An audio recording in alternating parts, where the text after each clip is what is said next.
ఏదైనా అభివృద్ధి సాధ్యం. అసొంటిది 14 లక్షల మంది గ్రాడ్యుయేట్ అయిపోతారు. గ్రాడ్యుయేట్స్కి ఎవరికి కూడా డిగ్రీలు వాళ్ళ చేతికి రావు. ఎందుకు రావు? ఫీజు రియంబర్స్మెంట్ కట్టలేదు. ఈరోజు ఫీజు రియంబర్స్మెంట్ కట్టక 14 లక్షల మంది డిగ్రీలు కంప్లీట్ చేసి సర్టిఫికెట్లు యాజమాన్యాలు ఇస్తలేవు ఈరోజు. అర్థమైందా? ఇయ్యక వాళ్ళు ఎంత ఇబ్బంది పడుతుండ్రు. ఇటు ఇండ్లల్లో తిట్ల పడుతుండ్రు, రోడ్ల మీద పోతే ఎక్కడ పని చేయలేరు. కనీసం ప్రైవేట్ కంపెనీలో పనిచేసిన వాళ్ళ దగ్గర సర్టిఫికెట్లు తాకట్టు పెట్టాలి. కాబట్టి వాళ్ళు కూడా ఇస్తలేరు. ప్రభుత్వ ఖాళీలపైన నువ్వు నోటీసులు ఇస్తే అవి కూడా ఇవ్వలేరు.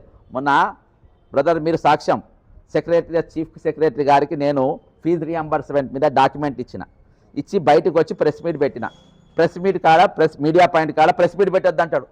ఈ భారతదేశంలో రైట్ టు స్పీచ్ లేదంటాడు. ఢిల్లీలో మళ్ళీ రైట్ టు స్పీచ్ కావాలి రేవంత్ రెడ్డికి. ఏరా ఢిల్లీలో రాహుల్ గాంధీకి ఢిల్లీలో రైట్ టు స్పీచ్ కావాలి. ఇక్కడ మాత్రం నేను మీడియా పాయింట్ కాడ మాట్లాడితే మీడియా కాడ పర్మిషన్ కావాలంట. మీడియా పాయింట్ కాడ మాట్లాడడానికి పోలీస్ పర్మిషన్ ఎక్కడిది? మాట్లాడుతుంటే ఒకటే నిమిషంలో నన్ను గద్దెనెత్తుకపోయినట్టు ఎత్తుకపోయారు. నేను ఏం మాట్లాడినా? ఈ 14 లక్షల మంది పిల్లల భవిష్యత్ గురించి మాట్లాడినా. మరి ఇలా ప్రతిపక్షాలు లేవా? ఎవరు లేరు, అందరూ ఉన్నారు. మరి ఎందుకు మాట్లాడతలేరు? ఎందుకంటే ఈ పైసలన్నీ ఎవరికి డైవర్ట్ అవుతాయి? ఒక మేఘాకు డైవర్ట్ అవుతాయి, ఒక రాఘవ డైరెక్ట్ అవుతాయి, లేకుంటే ఒక ఇది రిత్విక్ కన్స్ట్రక్షన్ సీఎం రమేష్ది ఆయనకు డైవర్ట్ అయితే ఏంటంటే అక్కడికి అన్ని పార్టీలకు తలాపావల పోతాయి. కాబట్టి ఇవి ఎవ్వరు ఏం మాట్లాడతారు? ఫోటోలు పెడతారు. రేవంత్ రెడ్డికి ఇంగ్లీష్ రాదు, ఇంగ్లీష్ వస్తే రాకుండా మనకేంది? మనకి ఇవి రావాలే కదా.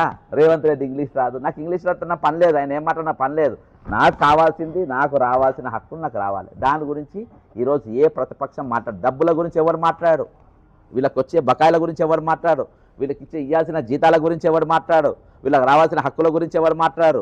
వీళ్ళకి ఈరోజు 22 మంది చచ్చిపోతే, నీట్ ఎగ్జామ్ పేపర్ లీక్ 22 మంది చచ్చిపోతే దేశం మళ్ళా కల్లోలం అయిపోయింది. ఈరోజు రిటైర్డ్ అయిన వాళ్ళు 100 మంది చచ్చిపోతే ఎవడెందుకు మాట్లాడతలేరబ్బా? ఎవడెందుకు దీక్ష చేస్తే? వాళ్ళు మనుషులు కాదా అబ్బా? వాళ్ళు రిటైర్డ్ అయిన వాళ్ళు మనుషులు కాదా? 60 ఏళ్ళు దాటిన వాళ్ళు మనుషులు కాదా? లెక్క లేదా? ఈరోజు వాళ్ళంటే ముసలైన తల్లిదండ్రులు చాలా మంది పిల్లలకు లెక్క ఉండదు. 60 ఏళ్ళు దాటినంటే ఈ ప్రభుత్వానికి లెక్క ఉండాలి కదా. 40 సంవత్సరాలు మాకు సేవ చేసిండు, మేము వాళ్ళని కాపాడుకునే బాధ్యత మా పైన.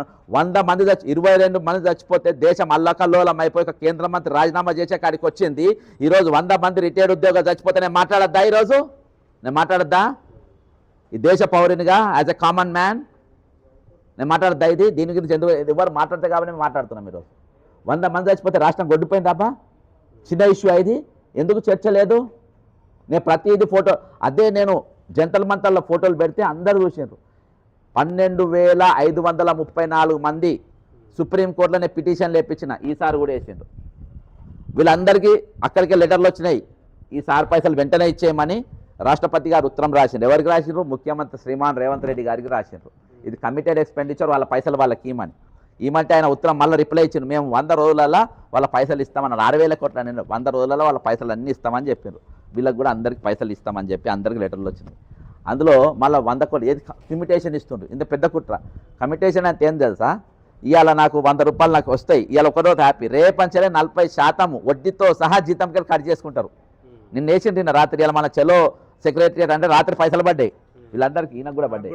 ఇక రేపంచలు పెన్షన్ వడ్డీతో సహా 40% పైసలు రేపంచలు కట్ చేసుకుంటారు. 40% పెన్షన్ వెళ్ళిపోతుంది. అర్థమైందా? ఇంకోటి, ఇప్పుడు నీ పెన్షన్లకి 1.5% కట్ అవుతుంది కదా. దేనికోసం కట్ అవుతుంది? హెల్త్ కోసం కట్ అవుతుంది. నిన్న ఒక వరంగల్కి వెళ్ళి ఒక ఎస్ఐ ఫోన్ చేసిండు, సార్ నాకు దవాఖానకు వస్తుంది. రాకు సార్, మేము ఆరోగ్య భద్రత మేము కన్వర్ట్ చేసుకున్నాం. నీకు ఆరోగ్య భద్రత లేదు, హెల్త్ స్కీమ్ లేదు, ఏం లేదు. నువ్వు దవాఖాన రాకు, నువ్వు బిల్లులను ముద్ర కొట్టిస్తా, ముద్ర రికార్డింగ్ ఉందా కదా, ముద్ర కొట్టిస్తా, ఆ బిల్లులు తీసుకుపోయి అక్కడ ఇయ్యగానే నీ పైసలు సార్ ఇస్తలేరు సార్, నా పాత బకాయిలు ఏవి ఇస్తలేరు, మరి మీకు ఇవ్వకుండా నాకు ఇస్తారా, నేను వైద్యం చేయను బాగా జాప్తా చెప్పిండు. బాగా జాప్తా మన శ్రీధర్ గారికి, శ్రీధర్ అన్నకు బాగా హెల్త్ కార్డు పని చేస్తలేదబ్బా. హెల్త్ కార్డులు పేక ముక్కలు కూడా పనికిరా, పేకాడ ముక్కలన్నా పనికి వస్తాయి ఆడుకోనికి. హెల్త్ కార్డులు పేకాడ ముక్కలు కూడా పనికిరావు. ఎందుకంటే దాని మీద రాణి జానీ జాకీ అవన్నీ ఉంటాయి కదా, అవన్నీ లేవంట బొమ్మలు. ఒక దిక్కు అవి, ఒక దిక్కు హెల్త్ కార్డు పెడితే బాగుండు. ఖాళీగా ఉన్నప్పుడు అవన్నీ ఆడుకుందరు కూర్చొని. లాంచింగ్ లాంచింగ్ బ్రహ్మాండంగా ఉంటుంది. అటర్ ఫ్లాప్ సినిమాకి కూడా బాగుంటుంది. అర్థమైందా? అటర్ ఫ్లాప్ సినిమాలకు కూడా లాంచింగ్ ఫుల్గా ఉంటుంది. కానీ థియేటర్లో పోతే జనాలు ఉండే. ఓటీటీలో కూడా రిలీజ్ కాదు అది.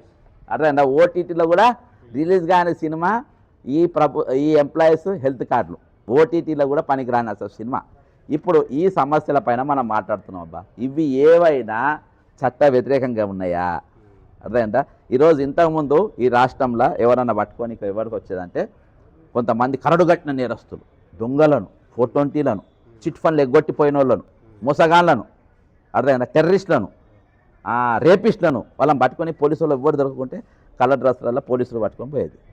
ఇవాళ రేవంత్ రెడ్డి గారు సేమ్ ఢిల్లీలో అమిత్ షా గారు ఏ విధంగా డ్రస్సులు లేకుండా ఎవరో తెలియకుండా పోలీసుని ఎట్లా పంపినరో ఇవాళ పొద్దుగాలకే నా గారికి ఆ విధంగా పంపినరు. దయచేసి ఎవరు ఏమన్నా ఉన్నది చెప్తాను. అర్థమైందా? నేను ఏదని పంపినరు, నేను ఎవరి హక్కులు భంగం చేసినా, ఎవరిని ఇబ్బంది పెట్టినా, నేను ఎవరన్నా రిటైర్డ్ అయిన ఎంప్లాయీ దగ్గర ఎవరన్నా ₹1 కమిషన్ తీసుకున్నా సార్, ఎవరి దగ్గర ఎవరి దగ్గర ఒక్కని దగ్గర ఛాయ్ కూడా నేను తాగలే. అర్థమైందా? ఒక్కరు ఛాయ్ కూడా తాగలే. నా కిరాయి నేను పెట్టుకున్న ఒక్కరి దగ్గర కూడా నేను దాదాపు ఇవాళకి నేను ప్రతి ఒక్కరికి మినిమం 25-30 లక్షలు ఇప్పించిన. ఒక్కరి దగ్గర నేను ఛాయ్ తాగలే. ఒక్క ఫోన్ కాల్. మరి నేను ఎక్కడ తప్పు చేసిన? ఈరోజు ఇవాళ నడుస్తుంది బ్లాక్ మెయిల్ల జమానా, దందాల జమానా నడుస్తుంది. అయినా కానీ మేము సిన్సియర్గా ఉండి వాళ్ళ కోసం మేము ఉద్యమాలు చేస్తూ మేము కొట్టాడుతూ ఉంటే ప్రభుత్వం ఈ విధంగా అమర్యాదగా వ్యవహరించడం అనేది పద్ధతి కాదు ఇది. అర్థమైందా? ఈ విధమైన ట్రీట్మెంట్ అంటే మిమ్మల్ని కూడా ఒక తీవ్రవాదిలాగా ట్రీట్ చేస్తారు అంటున్నారా? ఢిల్లీ పోలీసులు ఉద్యమకారులతో ఎట్లా చూసిండ్రు, అమిత్ షా ఎట్లా వ్యవహరించిండ్రు, రేవంత్ రెడ్డి కూడా అట్నే వ్యవహరిస్తారు. డౌటే లేదబ్బా.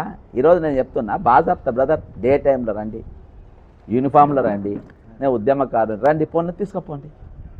ఇవాళ బ్రదర్ నేను సెక్రటరీ పోదామనుకున్నాను, 101% నేను పోతలేను బయటికి. నేను గేట్ దాటిపోతే, ఎందుకంటే కలర్ డ్రెస్ వచ్చిన వాళ్ళ కథ తెలియదు, నీకు కొడతారు వాళ్ళు ఎవరో తెలియదు అని చెప్తా కోట్ల.